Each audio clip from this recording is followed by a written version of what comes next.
भी कोई मुख्यमंत्री बनता है, हमारा जब भी कोई एमएलए बनता है, हमारा जब भी कोई एमपी बनता है, हम बहुत तालियां बजाते हैं।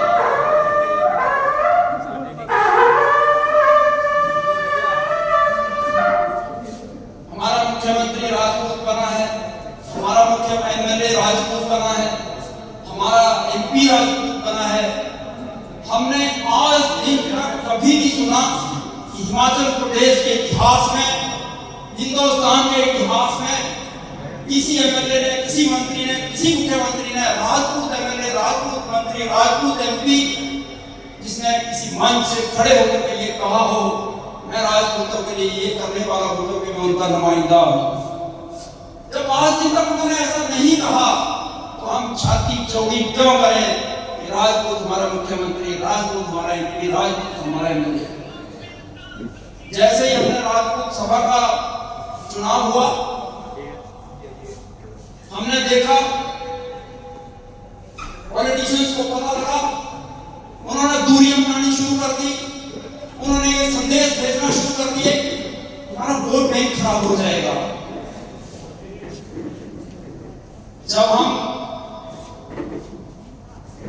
जब हमारे कई एमएलए, कई मंत्री, कई एमपी, कई मुख्यमंत्री हर सार्वजनिक मंच से ये कह सकते हैं कि हमने एससी के लिए ये किया, हमने एसटी के लिए ये किया, हमने ओबीसी के लिए ये किया, आप ये कहने में संकोच कर करते हो कि हमने राजपूतों के लिए कुछ नहीं किया, हमने ब्राह्मणों के लिए कुछ नहीं किया।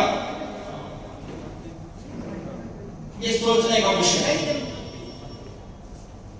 मैं ये समझता हूं कोई भरे मंच से हरिजन जाति का, ब्राह्मण, ओबीसी कोई लीडर किसी मंच से ये कह दे कि मैं राजपूतों के लिए ये करूंगा, मैं ब्राह्मणों के लिए ये करूंगा, हम उसका समर्थन करेंगे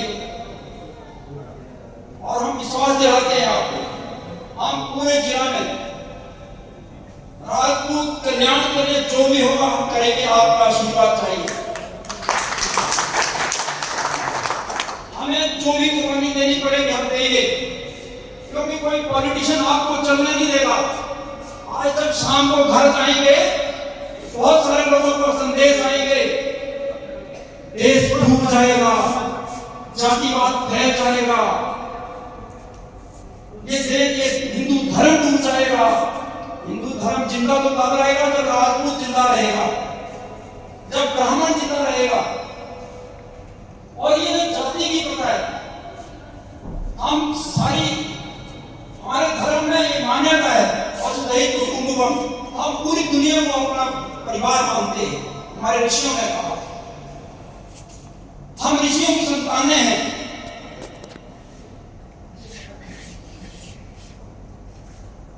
बीच में वर्ण भेद हुआ, काम लोगों ने बांटे, उस वक्त सरकारें नहीं थी, कानून नहीं थे, चार भाइयों ने काम बांटे, मैं ये करूंगा, तुम वो करो, तुम वो करो, तुम वो करो, परिवार चले, समाज चले, वो जातियां बन गई। लेकिन हम एक ऋषि की संतानें हैं। आप अगर बहुत गौर से देखेंगे तो बहुत सारे राजपूतों का भारतवर्ष गोत्र है, बहुत सारे ब्राह्मणों का भी भारतवर्ष गोत्र है, बहुत सारे अनुसूचित जाति के भाइयों का गौतम गोत्र है। सारे गोत्र जितने हैं वो सभी जातियों में है। इसलिए स्पष्ट है कि हिंदू समाज में जितनी जातियां हैं वो सब लोग ऋषियों की संतानें हैं, एक जगह से आए हैं। हम जातिगत वैमनस्य फैलाना नहीं चाहते, लेकिन जातियों के आधार पर अगर हमारे बच्चों को भीख मांगने के रास्ते पर ले जाने का प्रयास किया जाए तो हम किसी भी पार्टी को बर्दाश्त नहीं कर सकते। हमें किसी पार्टी को, हमारे लिए कोई पार्टियां छूट नहीं है। हमें राजपूत समाज के लिए कांग्रेस के पास जाना पड़ेगा, हम चाहेंगे, निःसंकोच चाहेंगे। बीजेपी के पास जाना पड़े चाहेंगे, निःसंकोच चाहेंगे। किसी और पार्टी के पास जाना पड़े निःसंकोच चाहेंगे। अपने समुदाय की बात रखेंगे, अपने आने वाली पीढ़ियों के भविष्य की चिंता उनको बताएंगे।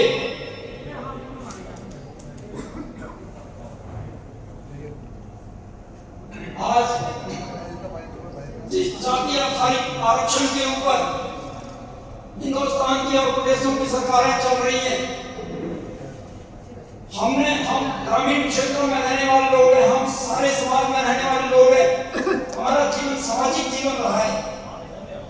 हमने देखा है कि जब से 1947 से लेकर के आज दिन तक हिंदुस्तान में आरक्षण के आधार पर सरकारें चल रही है, जाति के आधार पर सरकारें चल रही है, लेकिन आपको अगर सोचेंगे देखेंगे तो आपको आश्चर्य होगा। आज अनुसूचित जातियों में, ओबीसी में, अनुसूचित जनजातियों में 90% लोग उसी गरीबी की दशा में है जिसमें 1947 में थे। केवल 10% लोग जो एक बार रिजर्वेशन का लाभ ले लेते हैं वो आर्थिक रूप से संपन्न हो जाते हैं, और जो आर्थिक रूप से संपन्न आदमी होता है सामाजिक तौर पर किसी की हिम्मत नहीं उसके साथ भेदभाव कोई कर जाता, वो अपने बच्चों को अच्छी एजुकेशन दे सकता है, वो अपने बच्चों को अच्छा लालन पालन कर सकता है, उसके बच्चे अच्छा कम्पीट कर सकते हैं। जब वो आरक्षण देते रहेंगे तो जो 90% लोग हैं वो उनके बच्चों के साथ कम्पीट नहीं कर पाएंगे। वो 10% लोग आरक्षण के नाम पर 90% SC ST OBC का भी शोषण कर रहे हैं। होता क्या है, वो लोग गांव में रहना नहीं चाहते।